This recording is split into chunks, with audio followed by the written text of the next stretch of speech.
And now I think it's time to talk about the collar, because the collar, like I said, the collar is, just wait till we turn this around. Check this out. This is incredible, isn't it? Have you ever had a project that from start to finish made you a different crafter? Like you're not the same crafter at the end as you were when you started? It doesn't matter the craft. Anything could do this. You never know which project is gonna be the one to change you on a fundamental level. And this was it for me.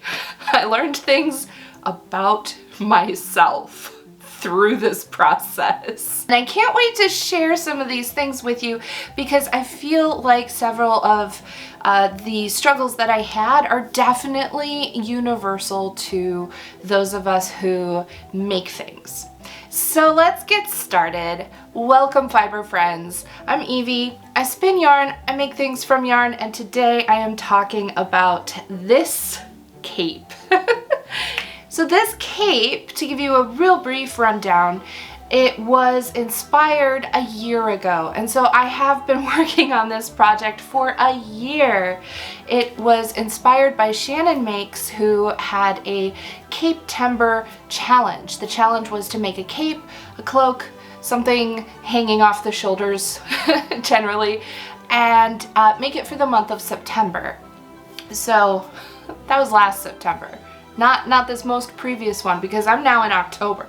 Like, this is a beyond a year project for me. So we did the capetember challenge again this year, and I do encourage you to check out Shannon's channel and also check out the hashtag capetember and capetember22, because there are some fantastic projects that so many people in the community have put together. Sewing projects, crochet projects, knitting projects, and spinning projects. It's been just so inspiring. And so this is my capetember project, except now it's Capetober, I guess. So what's going on with this project? I do have a few videos setting up where I'm at to this point, so you can check those out and kind of get more detail on the spinning that I did, the tools I used to spin, and the kind of the setup for the weaving that I did with my hand spun yarn. And those will be linked below. So now we are all caught up. We know what we're up to. We know who's involved. Let's talk about this cape project. I'm going to talk about the woven collar in just a moment, because the woven collar is like the of this project. I want to talk about the sewing portion of it first, just a little briefly. I got this project going and I started it. The pattern I will have, I can't remember the number of it, but I'll have that linked in references and sources and everything in the description. So the pattern was not terribly complicated, but something happened to me between starting and finishing the pattern. I leveled up my sewing skills. And this is actually in thanks to today's sponsor. So let's talk about today's sponsor briefly, and then I'll tell you exactly what happened. Skillshare is an online learning community where you can access thousands of classes and you can watch them ad-free. They cover so many different topics, including fiber arts and all of the things that we're into, and what I'm particularly interested in for my own skill expansion, leveling up my own skills, and that is sewing. I feel very confident when I'm spinning, and I feel less confident by the time I get to the sewing. And so using the classes on Skillshare was a great way for me to be able to do that, and hopefully to bring more and also very exciting projects to this channel and to my own wardrobe. One of the classes that I recently watched is called Sewing Basics, Upcycle a New Garment by Vida Vasquez. This class teaches you how to use materials and things that may otherwise be discarded and use applique techniques to create a unique and really fun and interesting garment that can be all your own style. I particularly was interested in this class because I feel like there are some real opportunities to incorporate smaller pieces of woven cloth, whether that's from my own hand spun or whether that is from sampling for a larger project. I can use that piece of cloth in stuff that I can wear every day through the techniques that I was able to learn in her class. So I'm very excited about exploring all of that further. If you would like to level up your skills, I have a link for you in the description of this video. The first 1,000 people to click on that link can sign up for a 1-month free trial of Skillshare. I hope you enjoy it as much as I've been enjoying Skillshare. All right, let's get back to this cape. So here I was starting this project, going along, doing the best I could, and then I just had this like, whoo, huge level up, and while that was happening, I kind of had this put aside, and then I came back to it and looked at it, and I got really harsh on myself because I started judging it. And I had to kind of accept, like, okay, well, there are things about this that I don't love. Do I want to take the time to rip the whole thing apart and redo it? No, I don't want to do that. I want to finish it. I want to wear it and enjoy it and love it for what it is. And I want to continue to improve and work on other projects. So here's an example of one of the things that I would do differently if I was to go back and do this again. And that is my seams around the edge. You can see the lining. It's poking out all the way down here. And what I wish I had done was a better seam so that the outer portion of the body of the cape would have come over like that. See how that just looks so much cleaner? Well, than having this kind of showing. Too late now. But I don't hate it, and I will wear it. I think that's the key for me. If I'm going to go back and fix something and spend the time to do that, I'm going to pause and consider, if I push forward and leave it as it is, will I wear it? And if the answer is no, then yes, I should go fix it, because I don't want to add things that I won't use to my wardrobe. If I will wear it, if I'm like, you know, I can live with it and it's not going to bug me every time I pick it up, it's just going to be part of what it is, then that's fine. I'll keep going, because that gives me more time for spinning, and then I can spin more yarn. So that's what I decided to do.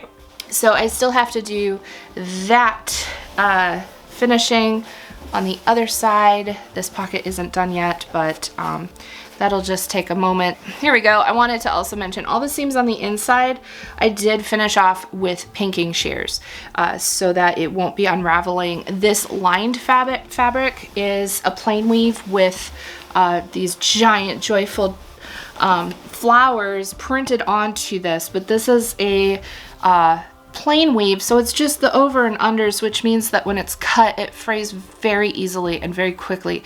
So even though all of the seams are tucked inside of there and they're hidden, they still get that abrasion, you know, as you move around and things rub around, and it gets wear. So I do think it's important to do something to the seams so that they aren't going to just fray and fall apart.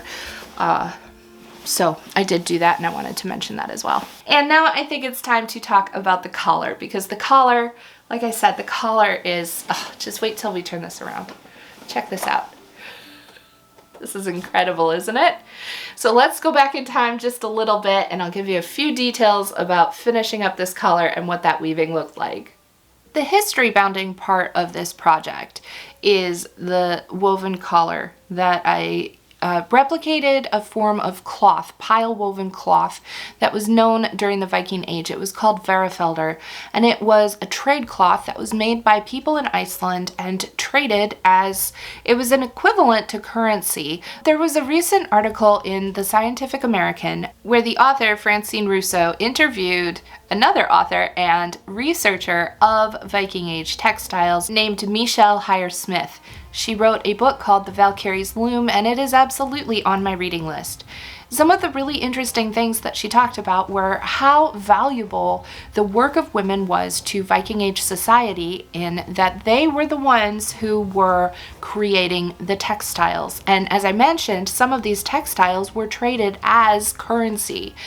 So the economy really was relying on the women's work of weaving, and it was women's work, it was gendered work, and they had dedicated spaces to the act of weaving. The work of weaving was in a separate place than just the home at certain times in certain places. So if you'd like to read this article, I recommend it. It's very interesting. I will have a link to that down below. Looking at Viking Age stuff, we get so inundated with this whole like mythos of the warrior Viking person going out to do whatever they did, and that part of it, that aspect of it, I have zero interest in that at all whatsoever. I'm really interested in the textiles and what the average regular person was doing at home. That's what interests me. And I always find it kind of funny when I see articles that say women in Viking Age actually did do stuff that was important and contribute to society. It's like, what do you think they were doing? The sails of those ships were made from wool. So those Viking warrior men would not have gone anywhere if it wasn't for all the weavers. The weavers sent them on their way. So you can build a ship, but it's not going to sail without the sails, just saying.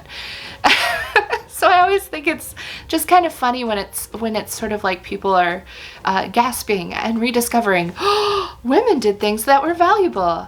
And that sadly really reflects on how far we've come in devaluing women's work and textiles. It's not good that these things are out of our hands, out of our knowledge, out of just the general awareness. One of the things that they talked about in this article was how the textiles changed and adapted to the mini ice age that was happening during part of this time, and how the textiles were made so that the individual pieces of cloth were actually warmer. Oh my goodness, when I saw that and I found out that I could get information on the warp and the weft and the twist angles and the materials, and I'm making some of that. Okay, it's on my to-do list. It'll probably be next year, but I'm gonna get there.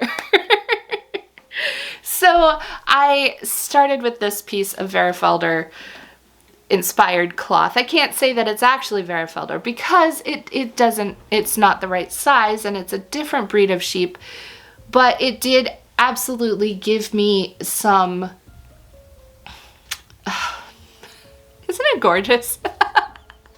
Give me something to have in my hands to explore and look at how, you know, I can imagine, because I've worked with the other different breeds of sheep and all of that kind of stuff, I can imagine how this would have been in the time period with those materials, and then I can look at a way that I was able to duplicate it to fit my modern needs, which I think is really cool. And that is the thing, that's the key about history bounding for me. I'm not really interested in idolizing or feeling nostalgic about a particular time period or silhouette. I'm more interested in understanding the technology of textiles removed from industrialization and seeing what ways I can reclaim the knowledge of that and then integrate that into my life in ways that make sense now, because there's so much here and there's so much I want to talk about. So I'll stop rambling. I'll show you this weaving, but I will wrap that part of it up by saying we can see how people changed and adapted the cloth to the changing climate that they were living in.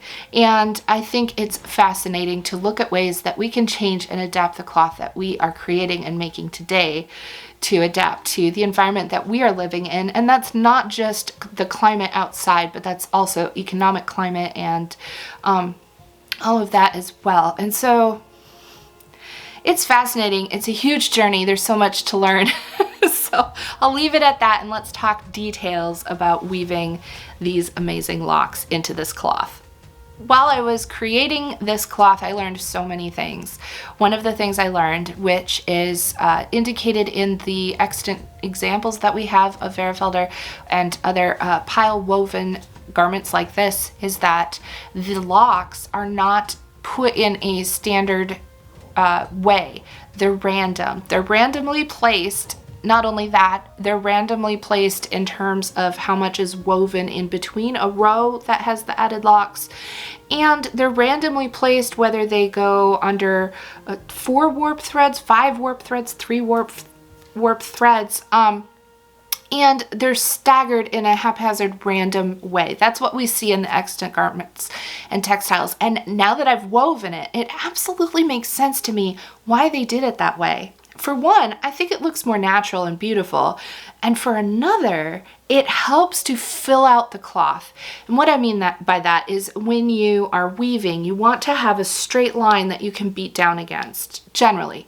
And when you do that, that means that everything is getting packed in there with equal same type of pressure and force to have everything very stable.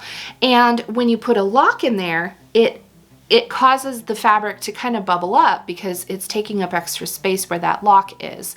And then you put different locks in there, and suddenly you have things kind of sticking up here and there and bubbly.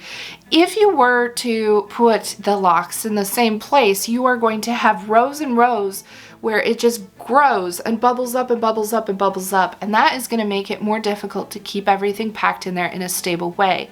But as we weave, if we select where to put it based on where the valleys are, not based on where the previous locks were, but where it's not built up as much, then we can put them in there and always keep that line as even as possible to get a nice even beat.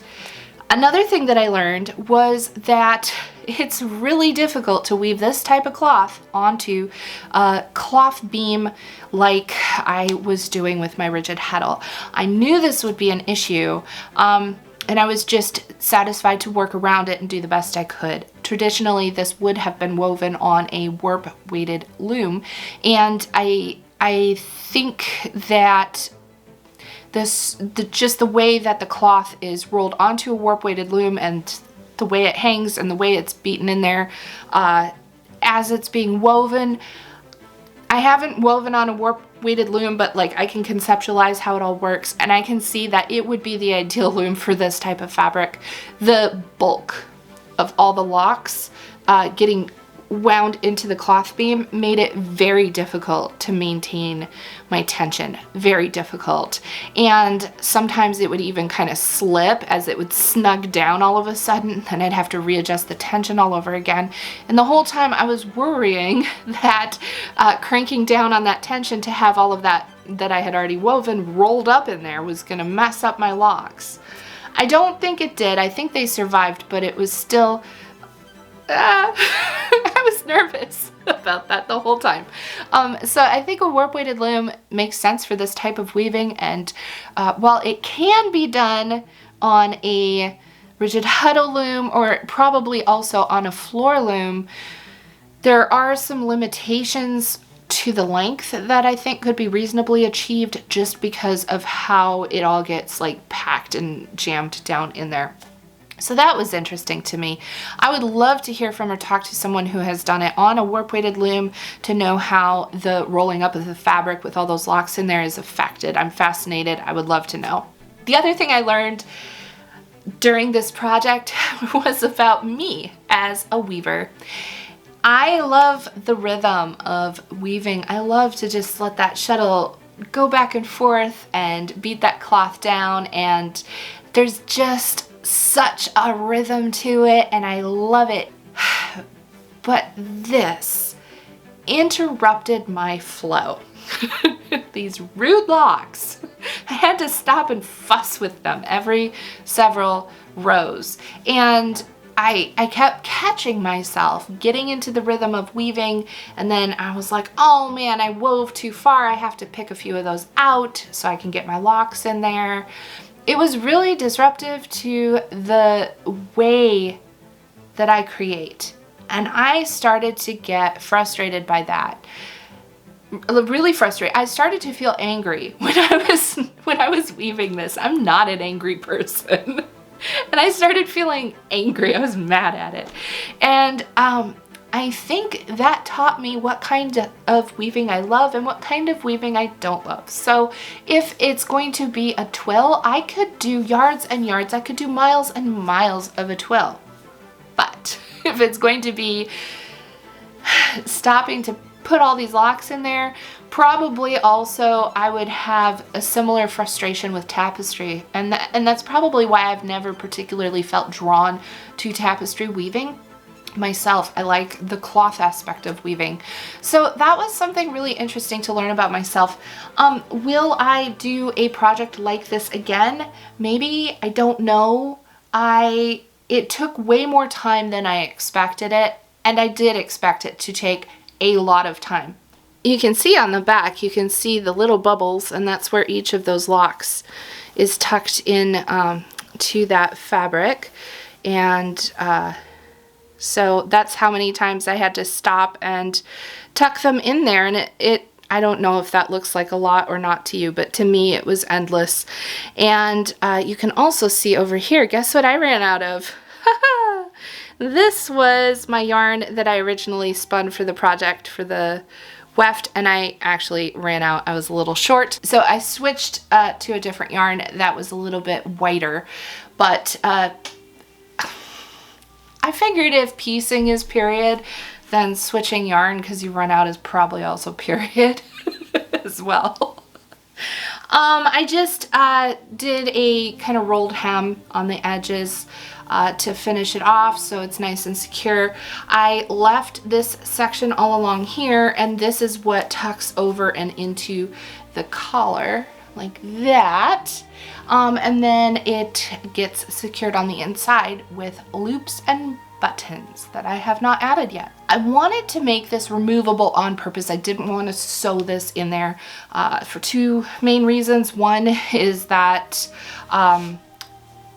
I didn't, and then the other reason is that this is such a cool piece of textile. I wanted to be able to detach this to possibly use this, wear this, have this in other garments or whatever, and to be able to use this as a learning and teaching tool as well. And having it 100% attached to the cape made it more difficult to do that. So I went with detachable. I thought that would be better.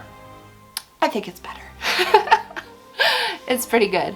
Look at that. I could be Santa, and this could be my beard. Isn't this neat though? I mean, just the whole concept here that we can make something that looks like fur and it's not full of plastics. If you've ever cut faux fur, cutting faux fur is the worst. It's just absolute plastic, teeny tiny, it's like plastic, it's like glitter, but plastic little, it's terrible. It's so terrible. The factories of that stuff are terrible. And you know, there are benefits to wearing animal locks like this. And this sheep is still happily grazing in its field. So that's pretty cool. And we don't have to deal with leather. I think that's probably also something that people would have appreciated. Leather chafes. It just does. And if you had to wear an entire pelt, that's a lot of leather against your skin, or you turn it the other way. I don't know, but this is much more flexible. I imagine it would dry faster than a pelt. I have a pelt upstairs. We use it on a chair. It's a nice cushion, but I wouldn't want to wear it. This is much more appealing in terms of having it as a garment. The pelt is more appealing as like a bed cover or a chair cover or something like that. So if you've worked with furs, pelts, faux furs, let me know what you think of this as a fur alternative concept, because I'm fascinated by this in that way. So I'm going to press my seams at the bottom because it looks a little goofy. I'm going to get my buttons on there and attach this, and then we are going to have, oh yeah, and stitch my last pocket, and then we are going to have the reveal.